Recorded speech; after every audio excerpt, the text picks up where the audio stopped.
नमस्कार, मैं हूं अखिल पाराशर। आप देख रहे हैं देश दुनिया की अहम खबरों का एक खास कार्यक्रम न्यूज फोकस।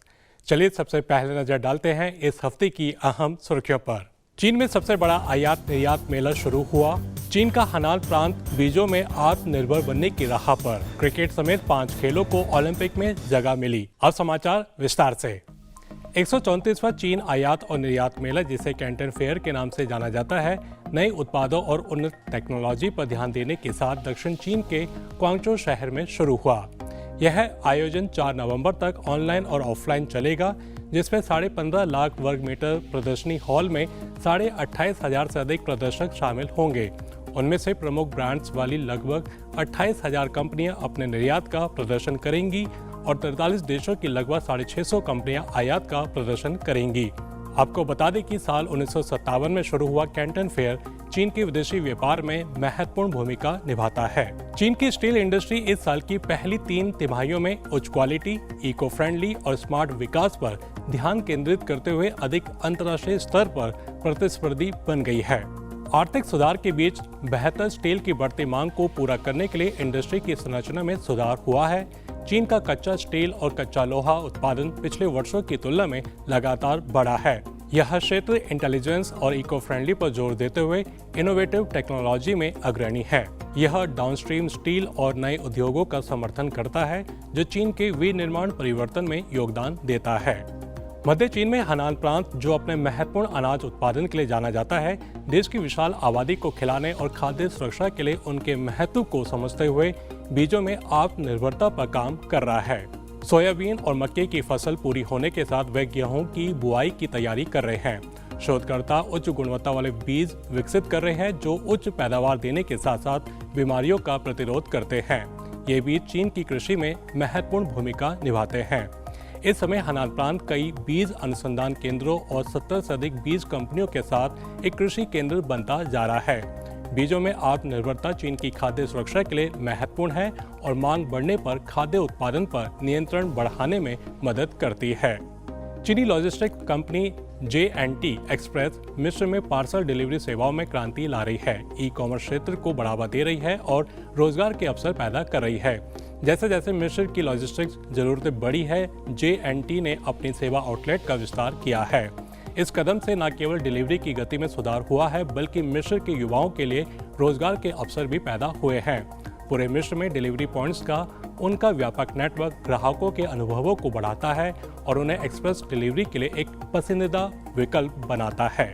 दुनिया के सबसे बड़े फूल निर्यातकों में से एक केन्या का लक्ष्य एक अच्छी तरह से स्थापित इंडस्ट्री और बेहतर परिवहन के कारण इस साल अपने फूलों का उत्पादन बढ़ाना है। मध्य केन्या में स्थित तंबूजी फूल फार्म को क्षेत्र की बढ़िया जलवायु और उपजाऊ मिट्टी की वजह से बेहद फायदा होता है। यहाँ 120 से अधिक प्रकार के गुलाब उगाए जाते हैं और ताजगी बनाए रखने के लिए उन्हें सावधानी पूर्वक पैक किया जाता है। इन फूलों को एक कोल्ड स्टोरेज रूम में भेजा जाता है और फिर नैरोबी के हवाई अड्डे पर ले जाया जाता है, जहां से उन्हें दुनिया भर में भेजा जाता है। आपको बता दें कि केन्याई फूल दुनिया भर में प्रसिद्ध हैं और देश में विदेशी मुद्रा और रोजगार बढ़ाने का एक महत्वपूर्ण स्रोत है। मलेशिया की 48 वर्षीय महिला सानिया बिनती सुमन को अपने जीवन में कई चुनौतियों का सामना करना पड़ा। वे अपने परिवार का एकमात्र भरण पोषण करने वाली महिला थी और उनका अपने पति के साथ तलाक भी हो गया। सानिया सुमन को नौकरी ढूंढने के लिए बेहद संघर्ष करना पड़ा। उन्हें कई बार अपनी कार में ही सोना पड़ता था। आखिरकार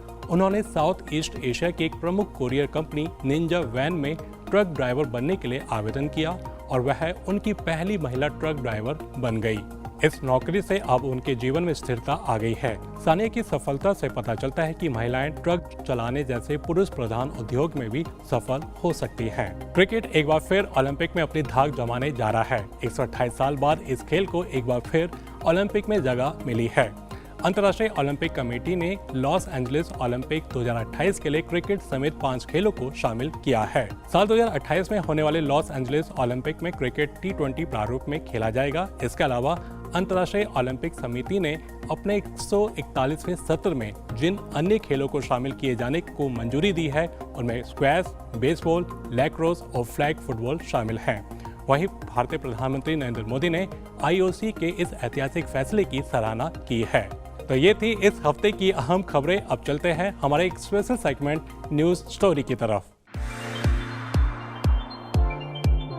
वो अवसरों की धरती जहां सपनों को फलने फूलने और महत्वाकांक्षाओं को ऊंची उड़ान भरने के लिए माना जाता है, वहां गरीबी ने अपनी जड़ें जमा ली हैं। जी हाँ, मैं बात कर रहा हूं दुनिया की सबसे बड़ी अर्थव्यवस्था यूएसए की।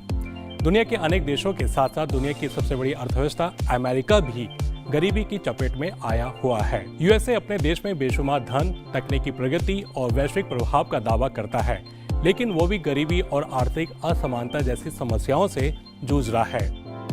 आज न्यूज स्टोरी में हम इसी पर चर्चा करेंगे कि आखिर दुनिया के सबसे अमीर देश में इतनी गरीबी क्यों है। देखिए, अमेरिकी जनगणना ब्यूरो के अनुसार साल 2021 में अमेरिका की 12% आबादी यानी करीब 4 करोड़ लोग गरीबी में अपना जीवन यापन कर रहे थे। दिलचस्प बात यह है कि साल 1970 में केवल 12% लोग गरीबी में जी रहे थे। यह अमेरिकी सपने का वो काला पक्ष है जिसे नीति निर्माताओं ने नजरअंदाज कर दिया है। हाल के दशकों में अमेरिका में गरीबी भले ही कम हुई हो, लेकिन इस देश की आबादी के लिए यह अधिक स्थायी हो गई है।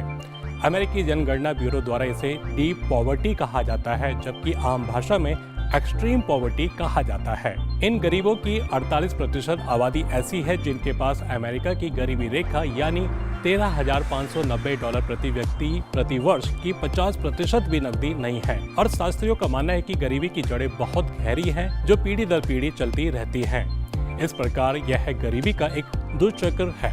बड़ा सवाल यह है कि अमेरिका में गरीबी क्यों है। यह सवाल प्रासंगिक है क्योंकि लोगों का मानना है कि अमीर देश गरीबी के बारे में भूल गए हैं। जाने माने समाजशास्त्री और 2017 के पुलित्जर पुरस्कार विजेता मैथ्यू डेसमंड का मानना है कि अमेरिका में गरीबी का मुख्य कारण वर्ग युद्ध है, जिसमें गरीबों को उसी स्थिति में रहने दिया जाता है जिसमें वे हैं, क्योंकि गरीबी कॉर्पोरेट सेक्टर के लिए लाभदायक है। दरअसल उनका मानना है कि गरीब सस्ते में और लगन से काम करते हैं और पूंजीपति स्वाभाविक रूप से लेबर से अधिकतम लाभ लेने की कोशिश करता है, लेकिन कम से कम मजदूरी देता है। वास्तव में अमेरिका में गरीबी संसाधनों की कमी के कारण नहीं है, ऐसा समाजवादी मानते हैं। अमेरिका में मौजूद गरीबी ऐसी व्यवस्था का अंत है जो समावेशी है और सभी को साथ लेकर आगे बढ़ने को प्रोत्साहित करती है। मैथ्यू डेसमंड का मानना है कि अमेरिका समावेशी विकास का विरोधी है, जहां हर तरीका विशेष अधिकार प्राप्त और कॉर्पोरेट सेक्टर को लाभ पहुंचाने के लिए है, वह भी आम नागरिकों की कीमत पर। अमीरों को कर छूट सहित कई सामाजिक लाभ मिलते हैं, जिससे बहुत अधिक अमीरों को लाभ होता है।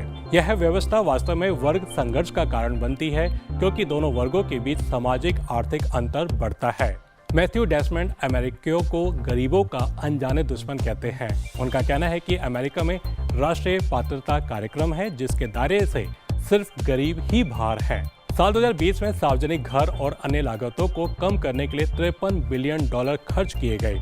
उसी साल मकान मालिक की कर सब्सिडी पर $190 बिलियन से अधिक खर्च किए। यह सब्सिडी मकान मालिकों को घर गिरवी रखने पर ब्याज कटौती के लिए मिलती है।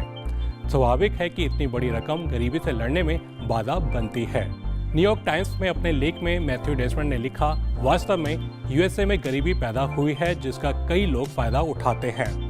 ऐसे लोग सस्ते सामान और सेवाओं का भी फायदा उठाते हैं और अपने निवेश से भारी मुनाफा कमाते हैं। अमेरिका में असमानता ऐसे समय में आई है जब दुनिया तेजी से धन पैदा कर रही है और अमेरिका में गरीबी संकट के स्तर पर पहुंच गई है। दरअसल डेसमंड का अमेरिकी गरीबी का विश्लेषण इस बात का प्रतीक है कि अगर असमानता और गरीबी उन्मूलन योजनाओं को सही ढंग से लागू नहीं किया गया तो दुनिया का सबसे अमीर देश भी इसकी चपेट में आ सकता है। खैर, इसमें कोई शक नहीं है कि दुनिया की सबसे बड़ी अर्थव्यवस्था में वास्तव में गरीबी ने जड़ें जमा ली है और इसके कारण काफी जटिल हैं और गहराई से जुड़े हुए भी हैं। लेकिन ऐसा बिल्कुल भी नहीं है कि गरीबी के खिलाफ लड़ाई में जीत नहीं हो सकती।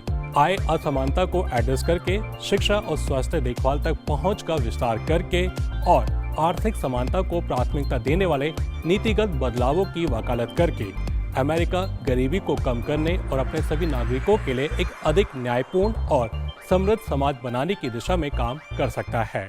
यह एक ऐसी लड़ाई है जिसमें लोगों, समुदायों और सरकार की प्रतिबद्धता और सहयोग की मांग है। साथ मिलकर वे अमेरिका में गरीबी की स्थायी पकड़ को कम करने में प्रगति कर सकते हैं। तो ये था आज का खास कार्यक्रम न्यूज़ फोकस। अभी इजाजत दीजिए, अगले हफ्ते फिर मिलेंगे इसी समय। नमस्ते।